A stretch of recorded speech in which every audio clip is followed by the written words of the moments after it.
Hey everyone! Today we're diving into one of the biggest questions out there. Who am I? It's a question we all have to answer for ourselves, but it turns out we don't all approach it in the same way. Not even close. So let me just ask you, how do you figure it out?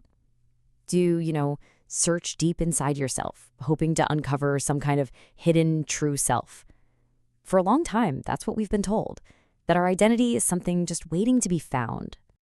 But what if that's not quite right? What if identity isn't something we find at all, but something we actively build? This is the core of a really powerful psychological model.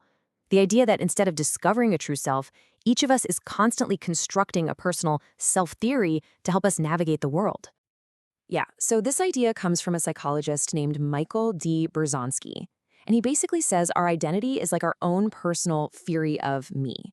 It's the mental framework, the rule book we create for ourselves to make sense of everything, solve problems, and make big decisions. And the key is, it's not set in stone. It's something we're always working on. Now, this is where it gets really fascinating. The model suggests that we all tend to lean on one of three main building styles, three different ways we go about putting together our own self-theory. So let's break down what those are. Okay, first up, we have the informational style. And a great way to think of this one is as the explorer. These are the detectives of identity. An explorer doesn't just accept who they think they are at face value. No, they're skeptical, they're curious, and they are actively out there looking for new information about themselves, even if that information is tough to hear or challenges their beliefs. So what does this look like in real life? Well, these are people who are really open-minded. They're willing to hit pause and truly evaluate their options before they commit to something. They're on a mission to get an accurate read on themselves, the good and the bad, because they want their choices to be based on solid, rational reasons. All right, on to our second style, the normative style, or let's call this one the follower. This approach is less about digging deep inside yourself and more about adopting a blueprint from the outside.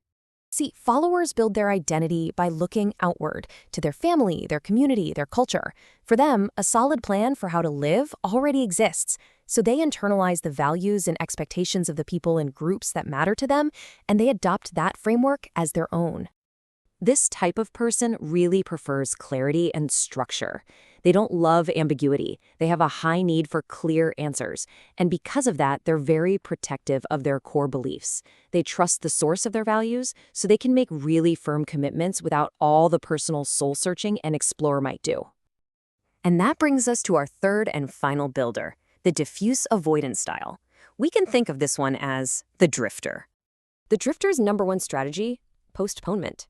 When they're faced with those huge, daunting identity questions, like, what do I actually believe? Or what should I do with my life? The go-to move is to just put it off. They avoid facing those challenges for as long as they possibly can. So what guides a drifter if not a firm plan? Well, often it's whatever is right in front of them. Their actions are really influenced by immediate gratification and the pressures of the current moment. This can lead to a sense of self that feels a little all over the place, maybe fragmented, because it changes depending on the situation. So there you have it, the explorer, the follower, and the drifter. But this is way more than just a personality test. Your dominant style has real, tangible effects on your life. So let's talk about why this actually matters. When you see them laid out like this, it becomes so clear how different their internal operating systems are. The explorer is driven by this deep need to understand themselves. The follower is motivated by a need for certainty and belonging. And the drifter? Their core motivation is to avoid discomfort.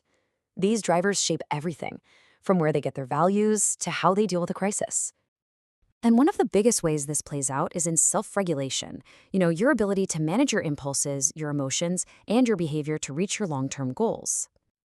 And here's the bottom line. Both explorers and followers, even though they take different roads, end up with really firm commitments and clear standards. That acts like a strong internal compass, which makes self-regulation a lot easier. Drifters, on the other hand, often lack that strong internal framework, which can make it really tough to resist temptation and stay on track with their goals. And it doesn't just stop at behavior. Research has found really consistent links between these identity styles and what psychologists call the Big Five personality traits, which are kind of seen as the basic building blocks of our personality. And these connections just make so much sense when you think about it. Of course, the informational style, the explorer, is linked with openness, that trait all about curiosity and new experiences. The normative style, the follower, lines up with conscientiousness, being dutiful and organized. And the diffuse avoidance style is often linked with neuroticism, which is a tendency toward things like anxiety and worry. Now, I know it might be tempting to hear all this and think, okay, got it. Explorer is good, drifter is bad. But it is way more nuanced than that.